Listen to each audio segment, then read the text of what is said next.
बिस्मिल्लाहिर्रहमानिर्रहीम। दूसरी, आप ये लिख रहे हैं, कोशिश करें नीट लिखें। फर्ज करें जी यहाँ मैंने एक गलती कर दी, मैंने यहाँ पे कुछ इस्लाहात को गलत लिख दिया। अब ये गलती है मेरी, इसको गीचू बीचू नहीं कर देना, इसको ऐसे नहीं कर देना। देखें कितना बदनुमा लग रहा है। ये काम कभी भी नहीं करना। आपने क्या करना है, ये रिमूवर तो नहीं इस्तेमाल करना।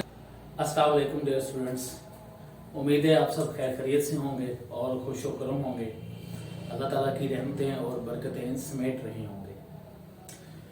आज की इस वीडियो का मकसद जो है वो बच्चों का एक अहम क्वेश्चन जो है, जो वो अक्सर पूछते रहते हैं क्लास के दौरान भी और अपने टेस्टों के दौरान भी और बोर्ड के पेपर से पहले भी पूछते हैं कि पेपर की स्कीम क्या होगी। और दूसरा अहम क्वेश्चन जो वो पूछते हैं कि पेपर को पेशकश कैसे उसकी हमने बेहतर बनानी है, या उसको पेश किस तरह करना है, उसकी प्रेजेंटेशन को हमने किस तरह जो है वो खूबसूरत बनाना है। ये दोनों बहुत ही अहम क्वेश्चन है। स्कीम के हवाले से अगर पहले मैं बात करूं तो मैं पर्सनली तौर पे, जाती तौर पे स्कीम को कोई फोकियत नहीं देता। बहैसियत स्टूडेंट आपको ये चीज जहन में रखनी चाहिए हमेशा कि कभी भी कोई भी सब्जेक्ट जिसके आप पेपर देने जा रहे हैं वो आपको मुकम्मल आना चाहिए। वो आपको उसके बारे में हर तरह से क्वेश्चंस जो हैं आपके वो क्लियर होने चाहिए माइंड में। लेकिन फिर भी कुछ ऐसी डायरेक्शंस होती हैं जिनको अपनाने से आप उस पेपर में बहुत अच्छे मार्क्स ले सकते हैं। देखिए, मेहनत के हमेशा कई तरीके होते हैं। मेहनत इस चीज का नाम नहीं है कि आप किसी ऐसी चीज पे जोर लगाते रहें जिसका कोई नतीजा हासिल ना हो। मेहनत हमेशा ऐसी जगह पे करनी चाहिए जिसके आउटकम्स निकलें। और जैसा आज का दौर है, जैसे बच्चे नंबर ले रहे हैं इतने ज्यादा, तो ऐसी मेहनत की कौन सी डायरेक्शन है जिससे आप मेहनत भी करें और उसके नतीजे भी बहुत अच्छे निकले। बाज़ दफा स्टूडेंट्स पूरा साल पढ़ते हैं लेकिन पेपर से पहले या पेपर वाले दिन, पेपर के वक्त जो है वो उसको अपने पेपर को, अपने मवाद को सही तरीके से पेपर पे प्रेजेंट नहीं कर पाते, पेपर पे अपने मवाद को सही तरीके से उतार नहीं पाते, जिसकी वजह से वो अपने नंबर गंवा बैठते हैं। या स्कीम को वो जो है वो गलत स्कीम को फॉलो कर लेते हैं, या स्कीम का या पेपर पैटर्न का उन्हें पता नहीं होता, जिसकी वजह से वो मार खाते हैं, जिसकी वजह से उनके नंबर गंवाए जाते हैं। तो आज हम इस वीडियो के दो हिस्से हैं। पहले हिस्से में हम स्कीम की बात करेंगे और फिर दूसरे हिस्से में जो है हम वो पेपर को अच्छा पेशकश और अच्छी तरह से उसको प्रेजेंट करने के हवाले से बात करेंगे। अच्छा पेपर प्रेजेंट करते वक्त आपने कुछ पॉइंट्स का ख्याल रखना है जो मैं आगे वीडियो में आपको बताऊंगा। देखें, कोई भी चीज जब आपकी आंखों को अच्छी लगती है, जब वो आपको देखने में अच्छी लगती है, तो आप उसके बारे में परसेप्शन बिल्ड कर लेते हैं कि ये पेपर बहुत ही अच्छा है। देखें, आपका पेपर मुम्तहन के सामने है, आप खुद वहां पे मौजूद नहीं हैं। आपका पेपर ही आपकी वकालत वहां पे कर रहा है, आपका पेपर ही वहां पे आपको प्रेजेंट कर रहा है। और अगर आप एक अच्छे स्टूडेंट हैं लेकिन पेपर ही अच्छा अटेम्प्ट नहीं किया हुआ, गंदा लिखा हुआ है, सही तरतीब नहीं फॉलो की हुई, तो आपको हो सकता है आपके कीमती नंबर जाया हो जाएं। तो मजीद बातें आगे करते हैं। अब हम चलते हैं पहले हिस्से की तरफ कि पेपर की स्कीम क्या होगी या पैटर्न क्या होगा। इसके लिए एक चीज ध्यान में रखें कि पाक स्टडी का जो पेपर है वो आपका 50 नंबरों पर मुश्तमिल है। 50 नंबरों का ये पेपर होता है। इसका पहला सवाल जो है, जिसको हम सवाल नंबर 1 कहते हैं, ये आपका सवाल होता है MCQs, मल्टीपल चॉइस क्वेश्चन या कसीरुल इंतखाबी सवालात। अब मल्टीपल चॉइस क्वेश्चंस जो हैं वो कितने आते हैं, वो आपके आते हैं 10। हर एक क्वेश्चन 1 नंबर का होता है, तो 10 नंबर आपके ये होते हैं। अब ये कहां से आते हैं, ये जो MCQs हैं, आप अपने जहन में बिठा लें ये बात कि टोटल आपके 4 चैप्टर्स हैं। इन चारों चैप्टर्स की जो एक्सरसाइज है, इन चारों चैप्टर की एक्सरसाइज के जो MCQs हैं वो आपको अज़बर याद होने चाहिए, आपको 100% याद होने चाहिए। 4 चैप्टर्स हैं 10th की पाक स्टडी के, उन चारों चैप्टर्स की एक्सरसाइज के अंदर जो MCQs हैं वो आपको तो हमेशा ही उनके आंसर आने चाहिए। 90% चांसेस यही होते हैं हमेशा कि जो आपके पास पेपर आ रहा है उसके एक्सरसाइज में से ही MCQs बनते हैं। तो इन 4 चैप्टर्स की एमसीक्यूज अगर आपको तैयार है तो बहुत ज्यादा रोशन इम्कान है कि आपको एमसीक्यूज आने चाहिए।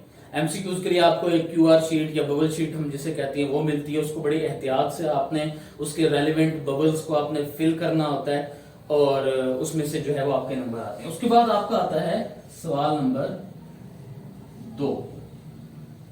सवाल नंबर 2 जो है ये शॉर्ट क्वेश्चंस का सवाल होता है। अब इसके अंदर होता क्या है, इसके अंदर आपके आते हैं टोटल 9 शॉर्ट क्वेश्चंस। 9 क्वेश्चंस आपके सामने लिखे होते हैं, आपने इनमें से 6 के आंसर देने होते हैं।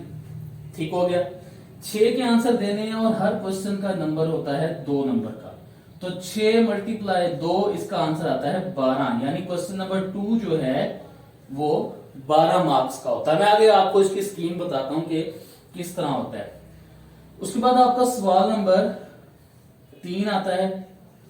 सेम इसमें सवाल नंबर 2 वाला हालात होते हैं कि 9 जो है इसके अंदर शॉर्ट क्वेश्चन होते हैं, 6 आपने अटेम्प्ट करने होते हैं, 2 नंबर हर सवाल के होते हैं और 12 आपके ये हो गए। 10 आपके ऊपर आ गए एमसीक्यूज में, 12 आपके सवाल नंबर 3 में, 12 ही आपके सवाल नंबर 2 में। 9 क्वेश्चन है, चॉइस आपके पास है, 9 में से आपने कोई से 6 करने हैं। ठीक है, इसके बाद आप आते हैं सवाल नंबर 4 की तरफ।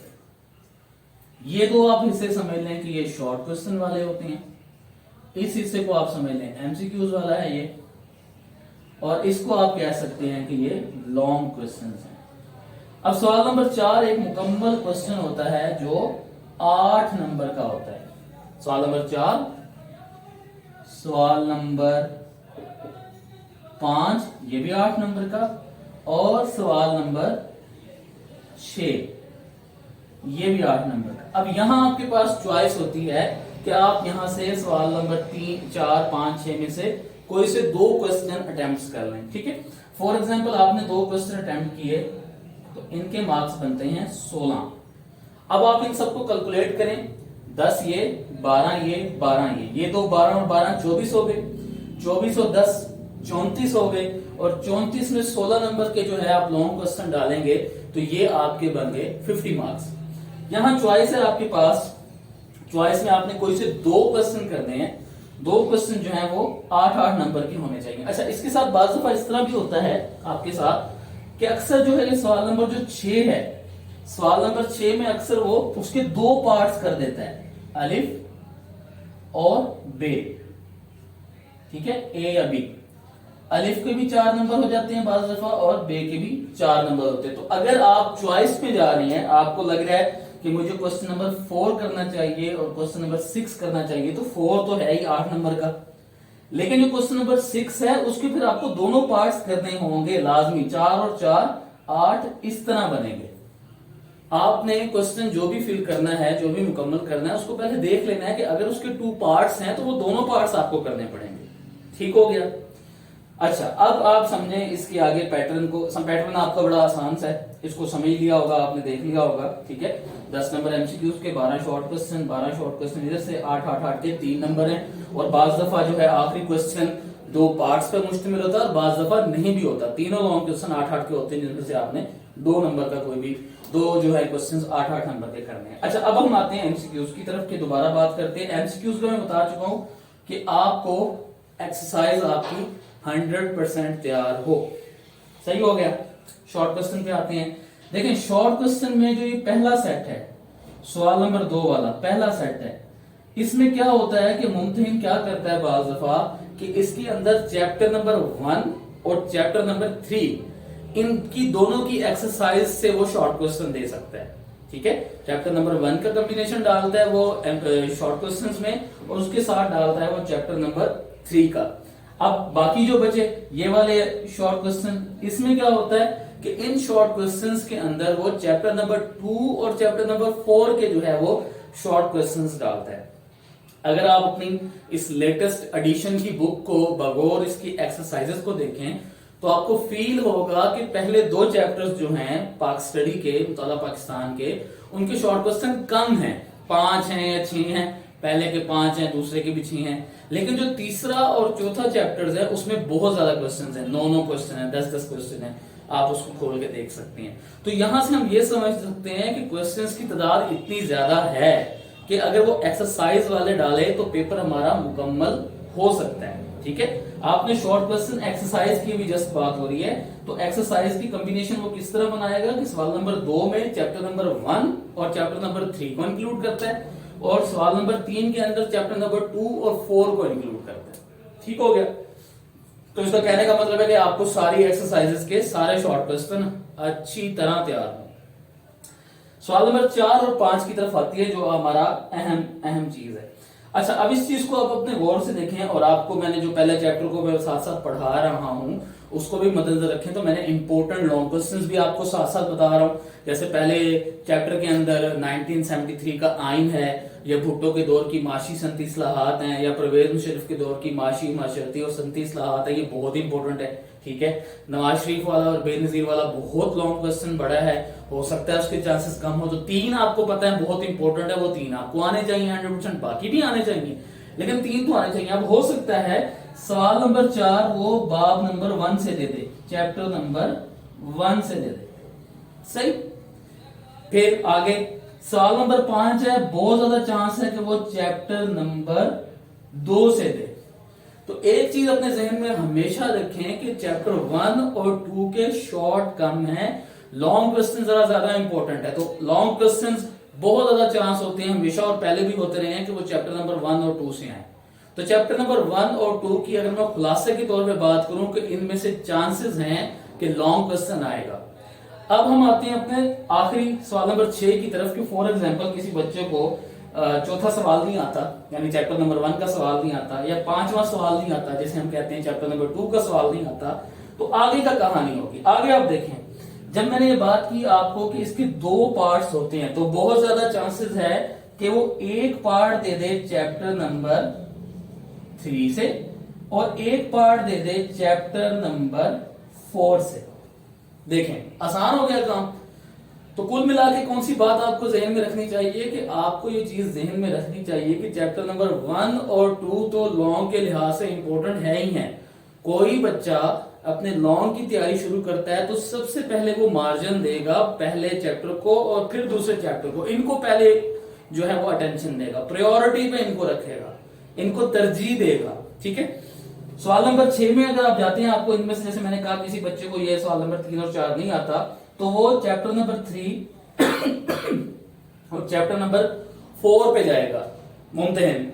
तो चैप्टर नंबर 3 जो है बड़ा चैप्टर है, कुछ भी दे सकता है उसमें से, कोई भी वो आपको 4 नंबर का टॉपिक बना के दे सकता है कि इसको अटेम्प्ट करें, और कॉम्बिनेशन में आपके साथ वो चैप्टर नंबर 4 डाल सकता है। और जैसे मैंने पहले बात की कि हो सकता है वो 4-4 के पार्ट करे ही ना, वो सिर्फ 8 नंबर का एक लॉन्ग बना दे सवाल नंबर 6 को, तो फिर वही बात होगी कि चैप्टर नंबर 3 और 4 में से टोटल में से वो एक क्वेश्चन बड़ा वाला दे दे।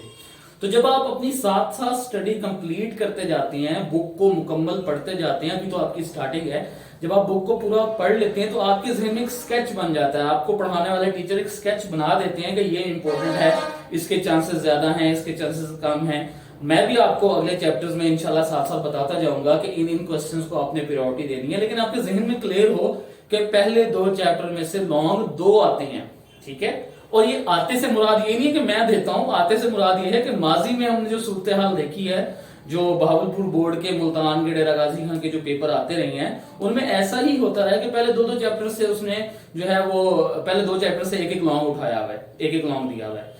चैप्टर 3 और 4 में से क्या कर सकता है कि या तो 2 पार्ट बना देगा, अलिफ पार्ट तीसरे में से दे देगा 4 नंबर का, और बे पार्ट जो है वो चौथे में से दे देगा 4 नंबर का। लेकिन ऐसा भी हो सकता है कि चैप्टर नंबर 3 और 4 उन दोनों में से कोई लॉन्ग क्वेश्चन बड़ा 8 नंबर का दे दे। चॉइस आपके पास जो है वो, चॉइस जो आपके पास है वो मौजूद ही है। कहने का मतलब ये है कि सेफ साइड पे रहते हुए पहले 2 चैप्टर तो इन 2 क्वेश्चंस के लिए आप अपने रेडी रखें हमेशा, और फिर आप जाएं 3 और 4 में लॉन्ग के लिए। तो दोबारा मैं अगर इसकी समरी दे दूं आपको कि एमसीक्यूज आपको एक्सरसाइज के हर हाल में आने चाहिए, चारों चैप्टर्स के। शॉर्ट क्वेश्चन के 2 भी पार्ट हैं, जो भी पार्ट बने हुए हैं, जो भी चॉइस बनी हुई है, एक्सरसाइज के शॉर्ट क्वेश्चन सारे आने चाहिए, और पहले 2 चैप्टर्स के लॉन्ग क्वेश्चन आपको हर हाल में आने चाहिए। सारे याद कर लें तो क्या ही बात है, जबरदस्त हो जाएगा मामला। लेकिन अगर आप इंपॉर्टेंट भी याद करते हैं और चैप्टर नंबर 3 और 4 में से भी इंपॉर्टेंट लॉन्ग क्वेश्चन करते हैं, तो मैं आपको गारंटी देता हूं आपके बड़े अच्छे नंबर आ सकते हैं।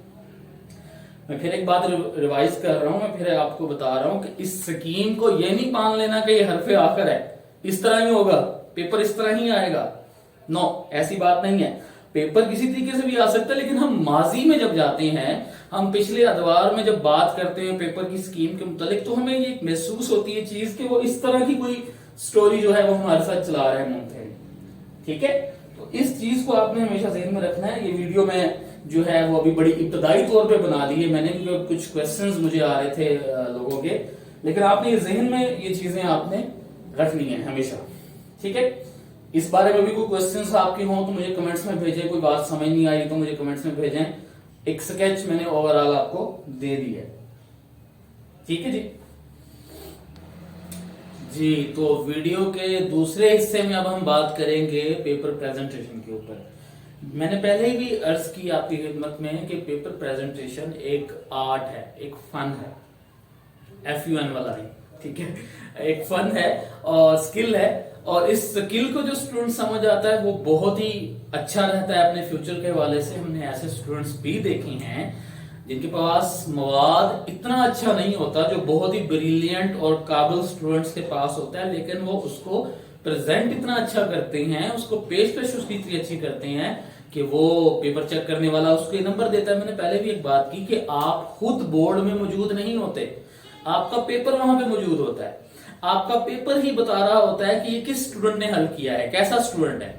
इमेजिन करें एक बच्चा है, बहुत अच्छी तैयारी है, A+ बच्चा है, वो बड़े अच्छे मार्क्स लेता है, लेकिन पेपर प्रेजेंट ही गंदे तरीके से किया है उसने। कोई क्वेश्चन कहाँ है, कोई कहाँ है, कोई नीटनेस नहीं है, कोई बनावट नहीं है उसके अंदर, कोई उसने खूबसूरती नहीं पैदा की हुई, कोई बताया नहीं है, कोई हाशिया नहीं है, तो कैसे मार्क्स उसके आ सकते हैं। मतलब कहने का है मार्क्स तो आ सकते हैं, लेकिन वो एक अच्छा पेपर नहीं है। उसकी निस्बत एक ऐसा स्टूडेंट है जिसने क्वेश्चंस लिखे हैं, मवाद थोड़ा सा उसका जो है वो इतना मयारी नहीं है, लेकिन उसने प्रेजेंट अच्छा किया है, तो बड़े ही इम्कान आते हैं कि चेक करने वाले को वो मुतासर कर दे, और वो मुतासर कर दे और उसको वो जो है वो अच्छे नंबर दे दें। लक बड़ा इंपॉर्टेंट है यहाँ पे। कोई बंदा है खूबसूरती को बड़ा मैटर करता है उसके लिए, पेपर की खूबसूरती, और वो उस चीज को बड़ा एडमायर कर रहा है, वो कह रहा है चले कोई बात नहीं, मवाद कमजोर है लेकिन बच्चे ने पूरी मेहनत की हुई है तो चेक कर सकता है। लेकिन इसका ये मतलब नहीं है कि मवाद तैयार नहीं करना, ऐसी बात नहीं है। मवाद आपने तैयार करना है, डाटा तैयार करना है, कंटेंट अपना पूरा लिखना है, और फिर आपने प्रेजेंटेशन में जाना है। मैं आपको अब कुछ चीजें बताता हूँ। सबसे पहले जो है कि हमारे MCQs, तो MCQs की तो फिक्र छोड़ दें आप, MCQs तो आपके बबल शीट पे चले गए, ठीक हो गया। उसके बाद हम आते हैं शॉर्ट क्वेश्चंस पे, मुख्तसर सवालात। अब मुख्तसर सवालात किस तरह करने हैं, ये आपकी पेपर की शीट, ठीक है। एक बात याद रखें, आपको सिलाई हुई कॉपी मिलती है मखसूस पेजेस की, 20, 25, 30 पेजेस होते हैं, उस पर सिलाई लगी होती है, वो सीवी सीट होती है। अगर उस पे हाशिए लगे हुए हैं तो वेल इनफ, गुड। अगर उस पे हाशिए मार्जिन लाइन नहीं लगी हुई तो आप स्केल लेके जाएंगे और मार्जिन लाइन लगाएंगे, लाजमी लगाएंगे। अब देखिए, अब आपका पहला क्वेश्चन जो है, आप पेपर स्टार्ट कर रहे हैं, आपने शॉर्ट क्वेश्चन से करना है। फॉर एग्जांपल आपने कह रहे हैं कि जी हिस्सा अव्वल है और हिस्सा अव्वल के अंदर 9 शॉर्ट क्वेश्चंस में से मुझे आते हैं 5-7 आते हैं, तो मैं शुरू करता हूं। फॉर एग्जांपल किसी बच्चे को जी शॉर्ट क्वेश्चन नंबर 3 आता है, ठीक है। अब वो क्या करेगा, देखें, नीले पेन से वो पेज के मिड में हेडिंग पहले बनाएगा, ठीक है, सवाल नंबर 2, क्योंकि वो सवाल नंबर 2 में से शॉर्ट क्वेश्चन कर रहा है। आगे आपकी मर्जी है, आप लिख दें मुख्तसर सवालात, ठीक है। ये आपने हेडिंग बनाई बड़ी प्यारी सी करके, ये आपकी पहली लाइन हो, ओके हो गया। अब वो बच्चा क्या कर रहा है कि उसको चौथा शॉर्ट क्वेश्चन आता है, वो क्वेश्चन ना लिखे, क्वेश्चन लिखने में टाइम वेस्ट मत करे। चौथे का चौथा नंबर ही, चौथा नंबर है ना उसका, 4th नंबर है, वो 4th नंबर डाले और यहां लिखे जवाब, और उसके बाद जवाब लिखना शुरू कर दे, नीट एंड क्लीन एंड प्यारा प्यारा। देखें, सिंपल सा काम है, बड़ा मजे से करते जाएं। चौथा हो गया, छठा आता है जी, उसको छठा बड़ा जबरदस्त क्वेश्चन उसका तैयार है। आप क्या करें, वो यहाँ पे छठे का नंबर डाले और जवाब लिखे और यहां से लिखना शुरू कर दे। अब आप क्या कर रहे हैं, आप चेक करने वाले को बता रहे हैं कि देखो मैंने सवाल नंबर 2 हल करना शुरू किया है। सवाल नंबर 2 जो है वो मुख्तसर सवालात का है। उसके अंदर मैं कौन सा पार्ट कर रहा हूं, मैं चौथा कर रहा हूं। चौथे का जवाब ये है। अभी मैं इसी क्वेश्चन में हूं, अब मैं छठा पार्ट कर रहा हूं, तो छठे का आपने लिख दिया यहाँ पे। ठीक है, कोई इसमें ऐसी रॉकेट साइंस नहीं है। ठीक है, आगे चलते हैं हम। फॉर एग्जाम्पल आपने जो है वो सारा पार्ट जो है क्वेश्चन नंबर 3 मुकम्मल कर लिया। अब क्वेश्चन नंबर 4 पे जा रहे हैं। ठीक है, आपने अब यहाँ क्या करना है जी, सवाल नंबर 4। सवाल नंबर 4 भी शॉर्ट क्वेश्चंस का है, मैं पहले बता चुका हूं। तो ये भी मुख्तसर सवालात हैं। आप बता रहे हैं उसको कि भी मैं तुम्हें इंडिकेट कर रहा हूं कि सवाल नंबर 4 मुख्तसर सवालात का है। उसका आपको सबसे पहले आपका ही 9वां पार्ट है, तो आपने 9 लिखना है, जवाब लिखना है और लिखना शुरू कर देना है, नीट एंड क्लीन। अब आपको क्वेश्चन नंबर 4 में से छठा पार्ट आता है। आपने छठा लिखा, जवाब लिखा और पूरा वहां पे प्रेजेंट कर दिया। एक साइड पे, पेपर की एक साइड पे 3 शॉर्ट क्वेश्चन आते हैं, 2 आते हैं, लिखें। थोड़ी सी जगह बच रही है, क्वेश्चन की एक लाइन आ सकती है, 2 आ सकती हैं, नंबर डालें और लिख दें। लेकिन अगर एक लाइन बच रही है पेपर की एक साइड पे नीचे एक लाइन बच रही है, तो पेज पलट ले। एहतियात के लिए PTO लिख ले, प्लीज टर्न ओवर, यानी पेज पलटे। आप वहां बता दें कि यहाँ एक लाइन बच रही थी, यानी आप उसको इंडिकेट कर रहे हैं कि एक लाइन बच रही थी, मैं आगे जा रहा हूं। सही हो गया, आप आगे चले जाएं। अच्छा, अब मैं आपको इसके साथ ही लॉन्ग क्वेश्चंस का बताता हूं कि वो आपने किस तरह हल करना है। आप समझ लें, आपने अपने शॉर्ट क्वेश्चन सारे कवर कर लेंगे। अब आप आ रहे हैं लॉन्ग क्वेश्चन की तरफ। ठीक है, आप यहां ये भी लिख सकते हैं हिस्सा इंशाइया, कि ये बड़ा हिस्सा है। ठीक है, आपने हिस्सा इंशाइया नहीं लिखना, आप ना लिखें, कोई मसला नहीं। आप यहां पे लिख दें सवाल नंबर 5। सवाल नंबर 5 आप इमेजिन कर लें कि वो आपसे पूछ रहा है बेनजीर भुट्टो के दौर के, पहले दौर के। हाँ चले, हम ये नहीं करते, हम एक्सरसाइज से कोई क्वेश्चन उठाते हैं। वो आपसे पूछ रहा है कि जी जुल्फिकार अली भुट्टो के दौर की माशी इस्लाहात और माशरती इस्लाहात, ये लिख दें। अब आपने यहाँ छोटा सा पहले उसको बता दें कि आप क्या कर रहे हैं। आप लिख रहे हैं जुल्फिकार अली भुट्टो की माशी और माशरती इस्लाहात, ये आप उसको बता रहे हैं। ये आपने उसको बता भी दिया। क्वेश्चन नंबर 5 है और मैं इसके अंदर ये कर रहा हूं। डायरेक्ट नहीं आंसर शुरू कर देना। थोड़ा सा अच्छे बच्चे जो होते हैं, जो काबिल बच्चे होते हैं, जो नंबर ग्रैब करते हैं, उनकी जेबों से नंबर निकालते हैं, वो क्या करते हैं, वो थोड़ा सा बताते हैं कि जुल्फिकार अली भुट्टो ने 1971 में इक्तदार संभाला। थोड़ा सा उसका बैकग्राउंड बनाते हैं, सियाको-सबाक बनाते हैं। थोड़ा सा आपने इक्तदार संभाला, वो मुल्क के पहले चीफ मार्शल एडमिनिस्ट्रेटर थे, उन्होंने मुल्क में कई तब्दीलियां की। पूछा आपसे उसने माशी और मशरती, लेकिन थोड़ा सा आपने पीछे से स्टार्ट किया। आपने उसको बताया कि भाई ऐसे जुल्फिकार अली भुट्टो है, ऐसे नहीं मुंह उठा के डायरेक्ट लिख देना आपने माशी इस्लाहात और माशरती इस्लाहात, तो चलें। ठीक, अब आपकी पहली हेडिंग है माशरती इस्लाहात, ये हेडिंग है। नीला मार्कर यूज हो रहा है, यानी क्या इंडिकेट में कर रहा हूं कि मैं ओवरऑल नीला मार्कर, नीला पेन ही यूज कर रहा हूं। कहीं हेडिंग देनी है तो ब्लू रंग की आपकी जो वो मिलती है, मार्कर मिलती है, हेडिंग के लिए मार्कर ब्लू ही यूज होगी। और डाटा लिखने में नीला इंक वाला पेन यूज होगा। जो भी अच्छा, जो भी स्विफ्ट लिख सकता है वो भी यूज करें। अब ये माशी इस्लाहात है, ये आपकी हेडिंग बनी हुई है। कुछ बच्चे और क्या करते हैं, इसके अंदर इसको स्केल लेके हल्की सी लाइन लगा देते हैं। आहा, वो और ही प्यारा हो गया, और प्यारा लग रहा है आपको। ठीक हो गया। अब यहां से आपने लिख दें। अच्छा, यहां से आप क्या करें, थोड़ा सा गैप दे दें, इतना सा गैप दे दें और पैराग्राफिंग करें। ये आप लिखें, ये लिखें, ये आपने अब लिखना शुरू किया। ये ऐसे लिखते जाएं इसको। सही हो गया। अच्छा, अब इसके अंदर मजीद खूबसूरती कैसे डाल सकती है, कोई डेट आ रही है कि जो उन्होंने 1974 में जो है वो फलां काम किया। अब ये डेट यहां पे आ रही है, 1974 में फलां फलां फलां काम किया। अब 74 है, 74 आप चाह रहे हैं कि चेक करने वाले का तवज्जो जाए इस तरफ। दो काम कर सकते हैं, हल्का सा इसको इन्वर्टेड कॉमास दे दें कि आपने हाईलाइट कर रहे हैं, इंडिकेट कर रहे हैं कि देखो देखो देखो मैंने क्या लिखा। ये नहीं कर सकते तो आपने और क्या करना है कि आप नीले पेन से तो लिख रहे थे, वो बारीक लिख रहा था, जहां डेट आई, जहां किसी का नाम आया, जहां किसी बंदे का नाम आया, जहां जियाउल हक का नाम आया, कोई ऐसा नाम, कोई ऐसी अहम जगह, कोई ऐसी अहम डेट, कोई अहम चीज आ रही है, एक दो बातें, कुछ चीजें इस तरह की जो इंपॉर्टेंट है, वहां मार्कर से लिख देना है उसको। पेन से लिखते आ रहे हैं, पीछे से पेन से आप चलते आ रहे हैं, जहां डेटा आ गई है, जहां कोई ऐसी अहम चीज आ गई है, वहां आपने उसको मार्कर से यूज कर लेना, मार्कर लिख देना, मार्कर से आपने डेट डाल देनी है। अब आप देखिए इस पूरे पेज के ऊपर कोई इस तरह की डेट है, ठीक है, आगे फर्ज करें जियाउल हक का नाम है, ये आपने थोड़ा सा मार्कर से हाईलाइट किया हुआ है, तो पूरा क्वेश्चन एक तस्वीर की तरह मुमतहन के सामने जाएगा और उसको लगेगा कि ये बच्चा तो भाई कमाल है, इसने ना सिर्फ क्वेश्चन अच्छा शुरू किया, बैकग्राउंड उसका दिया थोड़ा सा, उसने इसकी हेडिंग बनाई, इसकी पैराग्राफिंग की, और अब वो इंपॉर्टेंट चीजों की तरफ भी तवज्जो दे रहा है। अब इसको कंपेयर करें किसी ऐसे बच्चे की तरफ कि जिसने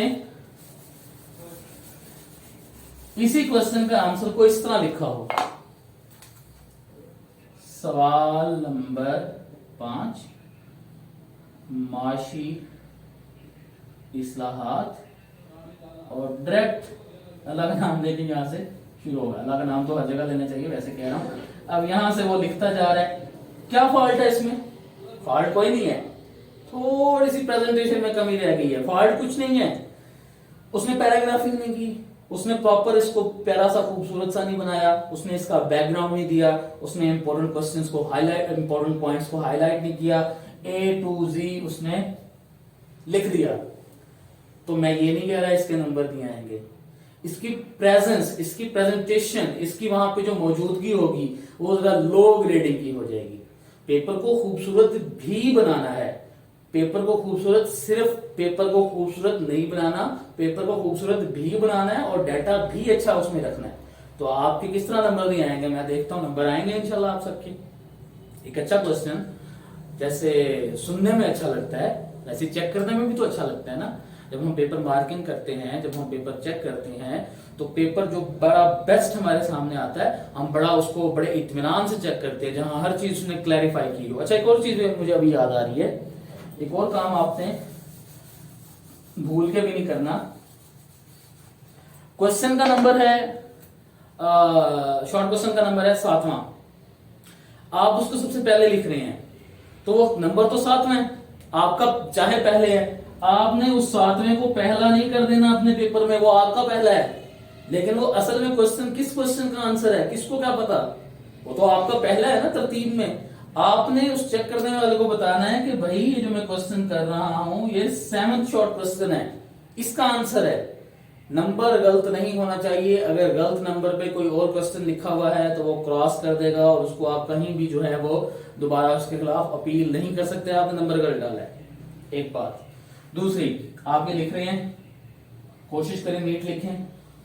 फर्ज करें जी यहां मैंने एक गलती कर दी, मैंने यहाँ पे कुछ इस्लाहात को गलत लिख दिया, अब ये गलती है मेरी, इसको गीचू मीचू नहीं कर देना, इसको ऐसे नहीं कर देना, देखें कितना बदनुमा लग रहा है।